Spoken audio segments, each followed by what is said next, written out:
There's security guards there. There's security guards with dogs.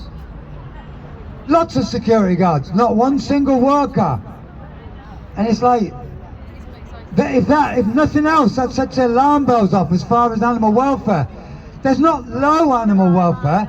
How can you have animal welfare if no one's even looking at the dogs?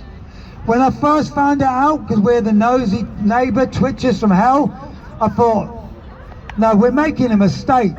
We were counting the workers in and out. It's like they all leave at 4 o'clock. No. They must leave someone at night time. And at the weekend, it's like, hang on, it's 11 o'clock and they've all gone. No, we've made a mistake. No, we haven't made a mistake. This American multinational. Do you know like how they get to be American multinationals? It's come from going through the expenses in a fine tooth comb, and they can't be bothered.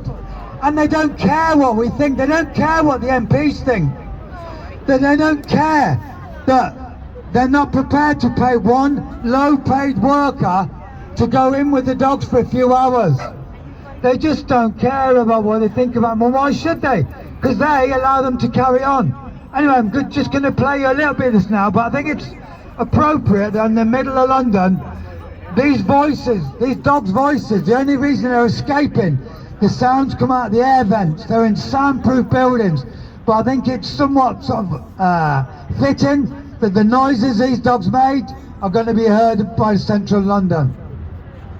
In biomedical research, regulatory testing and education, it prioritises non-animal methods, it conducts critical reviews to assess the necessity of animal use and reallocates funds to non-animal methods. And this is aimed specifically to put the UK as once again a leader in innovative, ethical scientific practices. Furthermore, we've seen advances in technology such as in vitro and in silico tests, innovative technologies like organ-on-chips, which offer higher levels of protection and prediction accuracy. And this is one of the things I want to stress. But before I do, I will give way to the chair of the Select Committee.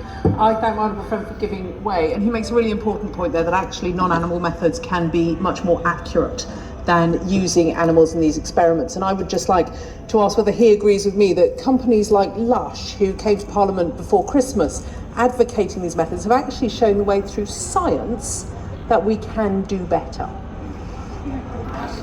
My right honourable friend, and that is something that I think we cannot stress enough throughout the course of this debate. It has been proven time and time again in the data that non-animal methods are much more highly accurate when it comes to predicting human responses than animal testing does. In fact, animal testing has such low levels of success when it comes to measuring how a drug or something else might affect a human that we wouldn't accept that in any other form of business, I don't think. Those levels of prediction are so poor that why are we still accepting this? It doesn't make any sense. Not when we have alternatives which can offer much greater clarity in terms of how humans will react to these products and these drugs.